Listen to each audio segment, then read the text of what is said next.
Bonjour et bienvenue à notre émission du Livre au cœur, notre émission littéraire où nous découvrons nos auteurs, autrices, écrivains, écrivaines de nos grandes Laurentides. Aujourd'hui, je reçois l'autrice Cynthia Lissa Dubé. Bonjour Cynthia. Bonjour, merci de me recevoir. Qui, je dirais, en fait, je vais te laisser te définir. Tu es une autrice comment? Une autrice jeunesse, une autrice de quoi exactement, Cynthia, si tu avais à te définir? Ben, pour l'instant, c'est surtout une autrice jeunesse, mais j'affectionne aussi la forme courte, la forme brève de la nouvelle littéraire. Fait que quand j'aurai publié les autres projets qui sont nombreux, on complexifiera la définition. D'accord. Alors, évidemment, on voit bien, c'est quand même assez prolifique. Quelques très beaux, on dit des albums jeunesse, hein, Ouais. parce qu'il y a des photos ou des dessins. Et puis, la chose intéressante, c'est que tu travailles évidemment de très près avec ton conjoint, Mario Chabot.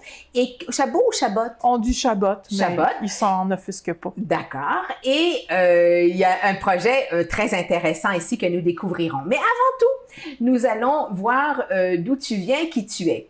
Alors, j'ai lu que tu transcrivais les paroles de ceux qui vivent des choses en cours. Ça veut dire, en cours, tu mets en mots ce que les gens disent. C'est ça. Moi, je reçois les enregistrements. Ah, OK. Fait que, qu'est-ce que j'entends? Je le mets par écrit et j'envoie ça par Internet. Tel quel. C'est ça qui paye mon hypothèque. D'accord. OK. Donc, ça, c'est le travail de base. C'est ce Ouais. qui permet de vivre la passion? Oui, Parce qu'on s'entend que c'est une passion. oui. D'accord. Alors, donc, ça prend toujours des choses de base, hein? Et Pas le puis, choix. après ça, on met la fioriture. Tu es une personne très culturelle. Tu es avec notre association des auteurs des Laurentides, bien sûr, mais tu as des projets en parallèle que tu développes, que tu vis, que tu fais vivre, dont la branche culturelle. Ouais. Veux-tu nous en parler de la branche culturelle? Qu'est-ce qu'elle fait, cette branche culturelle? C'est dans ton petit coin de pays, qui est Brownsburg-Chatham. Exactement. Donc, c'est la région quoi, Les Basses-Laurentides, Les Basses-Laurentides. Argenteuil en fait partie, D'accord. c'est Alors, ça. qu'est-ce que fait la branche culturelle? Ben là, on a développé 2 créneaux principaux parce qu'on a fait plein d'essais. Là. Moi, je suis avec la branche depuis... ça fait depuis 2010. OK. Et puis, elle portait un autre nom à cette époque-là même. Et puis là, en ce moment, c'est vraiment le ciné-club et puis ce qu'on appelle le café canopé, qui sont des espaces de création. Donc là, on met en relation des artistes de toutes les disciplines avec le public qui participe à la création. C'est ça le principe. Ah, OK. Donc, c'est avec le public, avec les gens des environs qui viennent vivre l'expérience artistique, j'imagine, ou culturelle que vous présentez à ce moment-là. C'est ça. Tu as ensuite créé, avec ton conjoint, les Célèbres Anonymes. J'adore ce nom. Et que font les Célèbres Anonymes? Ça, je pense qu'on parle plus d'édition ici. Oui, ben il y a le côté vidéo, mais ça, c'est le côté plus de mon conjoint.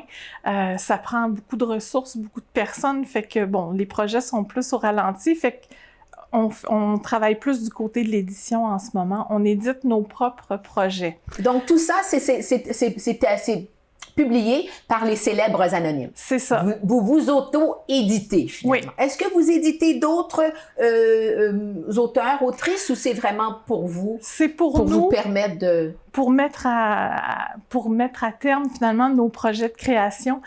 Si on avait d'autres auteurs, ça impliquerait beaucoup de travail et répondre à des attentes d'autres auteurs pour la distribution, la vente. C'est déjà difficile pour nous, fait qu'on garde Vous contentez de vos choses, puis quand même à deux, vous écrivez quand même pas mal vous avez pas mal de publications, donc ça suffit pour l'instant, c'est ça? C'est ça. Parce que ici, nous avons évidemment les œuvres de Cynthia Lissa Dubé, mais ici, on se permet quand même de présenter des Célèbres Anonymes, les œuvres de Mario Chabot, qui, lui, a écrit avec d'autres auteurs, dont Mylène Mondou. C'est les illustratrices. Ah, les illustrations! Alors, C'est Mylène Mondou, qui est illustratrice, donc Brume et pluie dans la vallée perdue, Le petit garçon qui aimait trop les jeux de guerre avec Kim O'Connor qui a fait les illustrations, encore Kim qui a fait les illustrations pour La petite fille qui aimait trop la musique de Noël, là, c'est joli, et Brume, le petit stégosaure avec Mylène Mondou, encore une fois. Donc ça, ce sont les œuvres de ton conjoint que vous éditez ensemble, finalement, à votre maison d'édition. Et ça, ici, ce sont les tiens, tes livres. Alors, on va garder ça en dernier. Est-ce que ton premier livre a été Dr. Maud? Non. Arthur. Arthur et ses dents de lait. Ouais. Alors, destiné, quels âges à peu près? On dit ceux autour... qui perdent leurs dents, là, 5-6 ans? C'est ça, de 4 à 7 ans. 4 à 7 ans. C'est inspiré de mes enfants qui n'arrivaient pas à perdre leurs dents. Et puis, ils se sentaient différents. Alors, j'ai voulu dédramatiser la chose. C'est très amusant. C'est très amusant. Puis là, ben, on se permet de décoller du réel. Plus ça va aller, plus ça va être absurde. Oui. Fait que c'est... Justement, ma question était parce que Philippe veut capturer des baleines avec son appareil photo.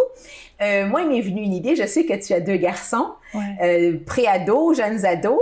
Et je me suis dit, tiens, est-ce que c'est inspiré de ces jeunes? Parce qu'on sent vraiment le dialogue très, très, très réaliste et très, maman-enfant. Là, j'entends la maman qui parle. Est-ce que c'est inspiré avec tes fils? Oui, Ils te font réagir? Ils me font réagir, mais je me permets de modifier le réel. Oui. C'est pas une reproduction, comme tous les auteurs font, dans le fond, là. Et puis, en fait, ils vont me donner des idées. Par exemple, pour Arthur, je cherchais d'autres façons d'arriver à arracher des dents, puis c'est mes garçons qui m'ont donné les idées. Okay. C'est mon premier public. Ils vont me faire des commentaires. Surtout le plus âgé. Il aime beaucoup ça, là, s'impliquer dans l'écriture des histoires. Il aime pas écrire, mais il aime donner des idées. Est-ce qu'ils lisent, tes garçons? Le premier, énormément. Le deuxième, j'essaie de l'encourager. On essaie de trouver des lectures pour lui. On est contente quand tout le monde lit, là, mais au moins, il y en a un qui lit. Puis, ils deviennent parfois des lecteurs tardifs. Hein? Oui. J'ai vécu ça, moi, justement, avec mes filles. Il y en a une qui était très tardif, mais lorsqu'elle a trouvé sa niche, c'était parti. Je pense que c'est ça, hein? Il y a ça. Cynthia, l'idée d'attirer nos jeunes, c'est de trouver le bon sujet sans leur imposer de facto ce qu'ils doivent lire absolument. Tellement. Est-ce qu'on est d'accord? Ah oui, tellement. Okay. Puis je pense aussi que là, il se dit pas grand lecteur parce qu'il se compare avec nous. Ah, d'accord. Fait que là, c'est sûr que lui, il lit vraiment pas beaucoup par rapport à moi et le grand garçon. Là. Oui, d'accord, mais il lit quand même. Il y a quand même un petit peu. Là. Donc, qu'est-ce que tu essaies? On va revenir à tes autres livres ensuite. J'ai une question qui me vient spontanément. Qu'est-ce que tu essaies de passer à travers tes livres, soit comme message, soit comme histoire, soit comme inspiration? Qu'est-ce que tu essaies de faire à travers tes livres jeunesse? Parce que quand même, tu as tout un public ici, il faut y faire attention, il faut le soigner. Ben moi, ma première motivation dans la vie, c'est apprendre. Alors, j'ai envie de passer des informations. Donc, à chaque fois que je vais écrire un livre, je vais tout le temps faire une recherche quelconque pour arriver à avoir des informations qui sont vérifiables, qui sont véridiques. J'ai un grand souci de vérité, même si je peux aller dans l'absurde ou l'impossible, c'est pas exclu. Là. C'est sûr qu'il y a le côté émotion aussi. Par exemple, dans Arthur et ses dents de lait, comme je disais, je voulais dédramatiser. Donc, il y a un mélange, c'est ça, d'informations et d'émotions, d'arriver à toucher, à faire rire, à émouvoir. Dans le fond, c'est d'arriver à établir une connexion avec le lecteur. Hein? C'est ça qu'on vise. Oui, alors ça, c'est intéressant. On va pouvoir mieux poursuivre maintenant. Donc ici, c'était l'émotion de la perte des dents et savoir qu'est-ce qu'on fait avec ça et l'inquiétude qu'elles ne tombent pas, alors que tous les petits amis, leurs dents sont tombées, mais pas les miennes. Alors voilà, c'est le sujet. Les parents qui ont des enfants qui perdent pas leurs dents, ben voilà. Ensuite, Philippe veut capturer des baleines. Ça, c'était très joli aussi. Et ça, j'ai bien reconnu qu'il y avait une relation maman-fils ici. pour un voyage finalement au Saguenay pour aller voir les baleines. Mais lui, il voulait les capturer avec son appareil photo. Donc, raconte un petit peu quelle était l'inspiration. Est-ce que vous êtes vraiment allé voir les baleines à Tadoussac? Bien, on a parlé tout à l'heure de la branche culturelle. Là. La branche culturelle, elle a un impact énorme dans ma vie, dans ma maison d'édition, parce que c'est la branche culturelle qui avait eu une exposition sur les baleines. Je m'étais promenée dans les écoles pour présenter les baleines, puis là, je suis devenue complètement fascinée. Fait que j'ai dit, on va à Tadoussac, prochain voyage de famille. Et quand on est allé à Tadoussac, j'ai essayé de capturer les baleines avec mon appareil photo et j'ai été frustrée.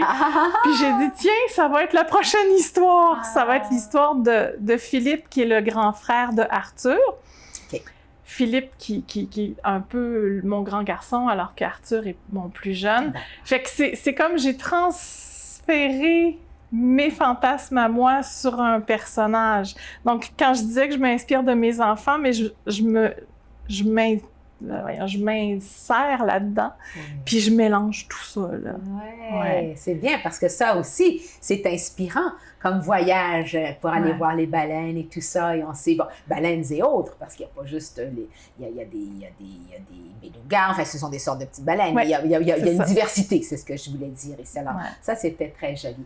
Maintenant, ton tout nouveau, par contre, des livres plein l'écurie, jase-nous donc. Ben ça, c'est un exercice d'écriture dans un atelier d'écriture. On pigeait des mots et j'ai eu jument et livre.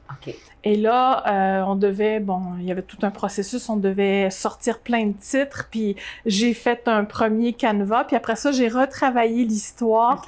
C'était un atelier avec Jennifer Tremblay, et puis elle m'a fait des commentaires, puis j'ai dit, ben voilà, j'en ai une autre histoire, puis celle-là, ça va vraiment joindre un public très jeune, donc les premiers lecteurs. Et puis, c'est pour partager l'amour du livre. Hein? C'est la jument qui doit faire de la place pour son colocataire parce qu'elle a trop de livres dans son écurie. Puis là, il y a son colocataire qui va arriver, puis ils vont être coincés les deux, puis il va y avoir une solution à la fin. C'est très joli. C'est illustré par Martine Armand. Mais ça vient juste de sortir. C'est tout chaud, ça. Je ne l'ai pas encore lu, mais ça vient juste de sortir. Celui-ci, Philippe veut capturer des baleines, c'est récent aussi. C'est pas de cette année, ça? C'était l'année dernière. L'année dernière. Attends, là, il y a des petites notes. Je vais essayer de ne pas défaire tes... ça, c'est des livres. Philippe veut capturer des baleines. Alors, est-ce qu'on a au moins des... La page centrale, il y a des belles baleines. Des belles baleines à la page... Ah, voilà, les belles baleines de la page centrale. C'est illustré par Marie-Hélène Saint-Michel. Voilà. Avant cela, tu avais écrit Dr Maud. Et Dr Maud, c'est un joli petit livre, pas très épais, mais très joli. Et c'est l'histoire, en fait, d'une des premières femmes médecins au Québec. Et tu avais destiné ça aux jeunes. Comment tu t'y étais pris? Pourquoi tu voulais qu'ils connaissent cette fameuse... C'est l'histoire, finalement. Hein? C'est l'histoire de notre médecine, donc raconte. C'est pour donner un modèle aux jeunes filles, pour leur montrer qu'il y a des femmes exceptionnelles qui ont existé, parce que malheureusement, dès qu'elles décèdent, les femmes qui ont fait des grandes choses, elles tombent dans l'oubli. Alors, c'était un oubli que je voulais réparer. On connaît particulièrement les francophones, on connaît Irma Levasseur, qui est la première femme médecin francophone. Et Maud Abbott est arrivée quelques années avant.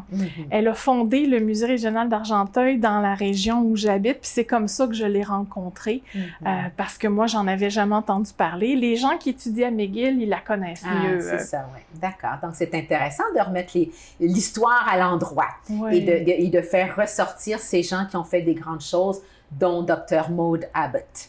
Qui était réputée mondialement. Il y a des étudiants qui venaient d'Europe pour étudier spécifiquement avec elle. Puis quand McGill l'a poussée à la retraite, elle a continué à faire une tournée de conférences parce que les gens reconnaissaient son expertise en cardiologie. En cardiologie. Alors, c'était vraiment tout un défi parce qu'à ce moment-là, déjà, seulement d'aller étudier en médecine, c'était une chose. Il a fallu qu'elle se batte pour ça. Il a fallu qu'elle se batte. Une fois là, il a fallu qu'elle fasse sa place parce qu'évidemment, on les relayait à des petites tâches secondaires finalement, avec les médecins, j'imagine. Il fallait elle a dû battre pour gagner sa place, de dire, moi, je sais faire, je vais étudier, je vais aller plus loin.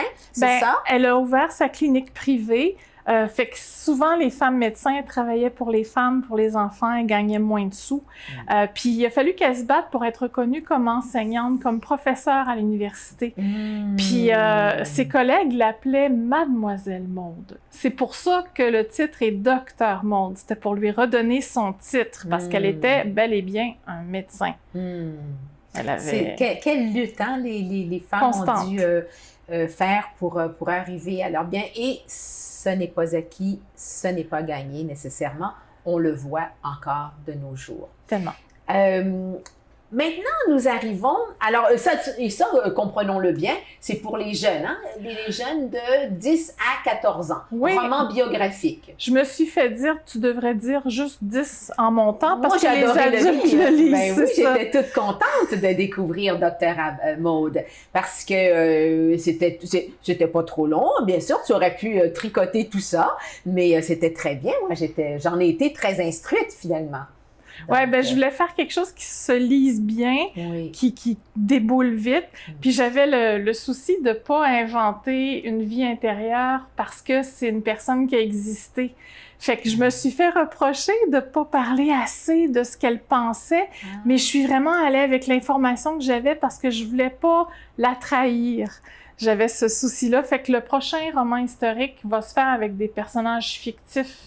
Comme personnage principal, ça va être beaucoup moins... Là, tu vas te payer la traite, là. Oui. Tu vas pouvoir inventer des choses, tout ce qui va te passer par la tête et par le cœur pour leur faire vivre des aventures intéressantes. Mais c'est bien, on reviendra justement à la suite des choses.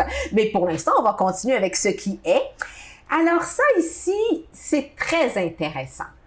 C'est un livre... Tête bêche, alors ça veut dire d'un côté c'est une chose, atomes, fragments et parcelles, écrit par Cynthia Lissa Dubé, et en tête bêche, le futur est déjà passé de Mario Chabot, son conjoint. Et alors, lorsqu'on ouvre en plein dans le milieu, on a un comme l'autre, un à l'endroit, l'autre à l'envers. Alors, c'est un petit régal. C'est un petit régal de lire ces histoires tout à fait tête bêche, tout à fait différentes les unes des autres. D'abord dans le style. Ton style n'est pas celui de Mario. Que dirais-tu, comment traduirais-tu ta partie à toi d'écriture? Qu'est-ce que tu as fait? Ce sont des nouvelles, les nouvelles dont tu parlais, les nouvelles courtes que tu aimes bien écrire. Donc, raconte. C'était une exploration. J'ai participé à beaucoup de concours, donc je suis partie de contraintes. Donc, c'est pour ça qu'il y avait des durées qui pouvaient être imposées, c'est-à-dire des longueurs, un certain nombre de mots. Des fois, c'était 100 mots, 250 mots. Les très, très courtes, comme une phrase, ça, c'est un défi personnel que je m'étais lancé. C'est celles que j'appelle les atomes, dans le fond. C'est sûr qu'il y a un côté psychologique, il y a un côté vie intérieure. Je travaille beaucoup sur les émotions, arriver à les faire passer sans les nommer, c'est toujours un défi que j'ai. Puis en même temps, à cause des contraintes, je suis allée dans des styles où je serais pas allée. Il fallait que j'écrive une nouvelle humoristique. Puis mon conjoint, lui, il vient du milieu de l'humour. Puis quand je lui ai fait lire, il a dit « c'est censé être drôle ». Ah, OK. Fait que je me pas suis à son dit, sens à lui. moi, je fais pas des punchlines, donc ça va être, peut-être que ça a fait sourire un peu celle qui était censée être humoristique. Fait que moi, c'est vraiment plus le vécu intérieur qui va être exploité. Puis j'avoue que j'ai aimé faire un petit peu de science-fiction, ce que j'avais pas pensé faire un jour. C'est pas dans mes plans. Donc, est-ce que tu es en train de me dire que tu t'es permis, à travers ces nouvelles, d'explorer différents styles que tu avais envie d'expérimenter finalement, que tu ne l'avais pas fait. Et quelle en a été ta conclusion? As-tu décidé, oui, mais moi j'aime bien, je vais me mettre à écrire plutôt, je sais pas moi, des nouvelles comme ci, comme ça, plutôt qu'un roman? Ou qu'est-ce que ça a déclenché chez toi, cette écriture-là? En fait, c'était un retour aux sources parce que j'ai commencé par la nouvelle littéraire. D'accord. Des nouvelles qui n'avaient jamais été publiées. D'ailleurs, il y en a une qui fait partie du recueil, qui fait partie de mes premiers textes. Ce que ça a fait, c'est que ça a juste réveillé l'amour que j'ai pour la forme brève. Je pense pas que ça m'a orientée dans un style plus qu'un autre. Ça m'a peut-être juste donné la permission de m'amuser puis d'aller voir ailleurs. Donc, les prochaines aussi, je vais pouvoir me permettre ça. Mais c'est ça, c'est juste que ça a ouvert des portes. Mm-hmm. Ouais. Mm-hmm. Par contre, ton conjoint, lui, alors c'est tout à fait autre chose. Ouais. C'est tout à fait autre chose. Vous l'avez qualifié un peu d'humour noir. J'ai pas trouvé nécessairement. Oui, peut-être certaines choses, mais comment qualifierais-tu, dans ce cas précis, comment qualifierais-tu l'écriture de Mario? J'ai juste des expressions en anglais qui me viennent en tête. Mario, il a le sens de l'entertainment, là. Alors, oui, du divertissement. Oui, c'est ça. Donc, lui, c'est important pour lui de divertir. Il aime provoquer, il aime choquer. Bon, il y a un texte où il va dans un petit peu de dégueulasse, là. Il aime un peu le suspense aussi. Des fois, il nous donne ça juste à la fin. Oui, aussi. Oui. Ça fait partie de son art de raconter. Il s'est retenu un petit peu. Le prochain recueil va être encore plus noir. Il éprouve beaucoup de colère aussi face aux gens qui sont cruels ou qui sont inhumains. C'est drôle parce qu'on dit qu'il y a un humour noir, puis souvent les gens qui vont l'entendre vont être un petit peu choqués parfois par ce qu'il dit, mais ça reste un humaniste. Oui. Et puis, il y a plusieurs textes où il voulait faire ressortir ça. Donc, il y a un texte sur la vengeance, un texte où il parle d'un enquêteur qui déplore la mort d'une victime. Donc, ça, c'est très présent chez lui, là. Il n'essaie pas de faire de l'absurde. Dans son humour noir, il n'essaie pas nécessairement d'aller chercher de l'absurde, mais plutôt d'aller surprendre, plutôt le côté surprenant, j'allais dire surprise, mais pas nécessairement, mais surprenant. Oui. Parce que, la façon qu'il nous emmène à sa conclusion, au travers de son histoire, c'est assez typique, disons, de son écriture. Je vais lui dire, il va être content, mais il va être content de voir l'entrevue. Oui. Maintenant, j'aime beaucoup cette formule. Ça a dû demander quand même, on s'entend que ça a dû demander du travail, ce format qui est très amusant. Hein? D'abord, ça s'emmène bien, ça se lit bien, c'est agréable. Donc, c'est un format très spécial. Oui, c'est qu'on imprime nos livres chez nous. Puis ce livre-là, il s'est bâti pendant la pandémie parce qu'on... coupure de budget.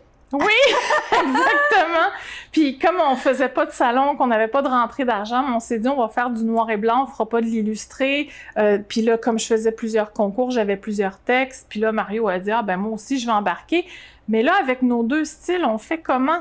On présente chacun notre tour, un après l'autre. D'où l'histoire, tête bêche. C'est ça. Puis moi, j'aimais le format horizontal. Oui. Ça se démarque d'ailleurs. Oui. Ça se démarque. C'est un peu le but aussi. Ouais. Là, on voulait faire quelque chose d'original. Puis c'est sûr que j'ai été ambitieuse là, parce que j'ai coupé des textes, mais j'aurais dû en couper encore plus parce que d'un point de vue physique, c'était pas facile à assembler. Mais bon, le prochain, il sera un peu plus raisonnable. Puis il y aura un troisième. Pourquoi aller dans le raisonnable quand on peut faire différent? Cynthia, qu'est-ce qui est sur la table de travail? Tellement de choses. Mario a de la difficulté à choisir dans les 3 projets. Il y a des romans jeunes adultes. Son roman, en fait, il y a un texte là-dedans qui est justement L'homme qui veut se venger. Là. En fait, c'est un début de roman, ça. Okay.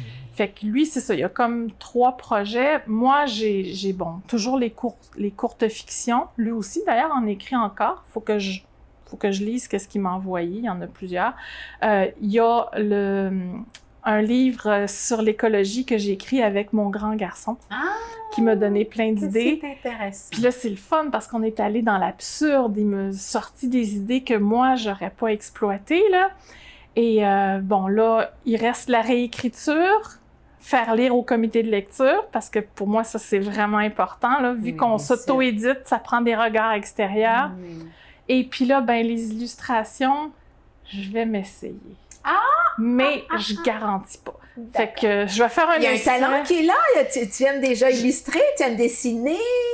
J'aime faire de l'abstrait, des textures. Fait que là, c'est ça le défi, c'est les personnages. Fait que si c'est pas beau, je m'obstinerai pas. Il y a plein d'illustratrices. Alors, une autre exploration. Cynthia l'exploratrice. Oui, de ses talents. C'est bien. Bravo. Puis, ben, c'est sûr qu'il y a un roman jeunesse en élaboration que j'ai fait l'ébauche dans un atelier d'écriture. Puis, éventuellement, il va y avoir un roman historique où je disais qu'il n'y aurait pas de personnages principaux qui ont réellement existé. Puis là, ça serait le bas du fleuve. C'est ma région d'origine. Et là, ce serait des portraits, donc sur un très long terme, des portraits très courts qui seraient assemblés en une mosaïque pour donner une histoire du Bas-Saint-Laurent. D'accord. Basé sur des faits véridiques ou sur des faits historiques. Hein? Toujours. Toujours sur des faits historiques. Toujours dans l'idée de faire connaître des choses, d'enseigner ou de faire réaliser des choses à ton lectorat. Il y aura certainement un point de vue assez féministe. C'est sûr qu'il y a des choses que les femmes ont vécues à travers l'histoire que j'ai envie de mettre de l'avant. Des problématiques particulières, puis des difficultés, des obstacles particuliers, ça reste dans mes préoccupations. Ben, tant mieux. Ben, écoute, on a hâte de te lire dans ta nouvelle, tes nouvelles inspirations. Et j'aime bien, en fait, ce chemin d'instruction que tu nous apportes, finalement, pour nous montrer, en fait, ce qui s'est passé, ce qui devrait être su, ce qui devrait être connu. Et qui devrait l'être aussi. Donc, ben, bonne chance. Merci. Bonne chance. Et puis, ben, bonne chance dans l'illustration. Ça va faire une corde de plus à votre arc, les célèbres anonymes. Alors, merci Cynthia. Bon parcours, bonne continuité pour la suite des choses. Merci. Et au plaisir de te lire encore une fois et de vous lire. Voilà, mesdames et messieurs, c'est la fin de notre émission. Cette émission qui nous fait découvrir nos gens de plume des Laurentides. Alors, à la prochaine. Au revoir. Au revoir.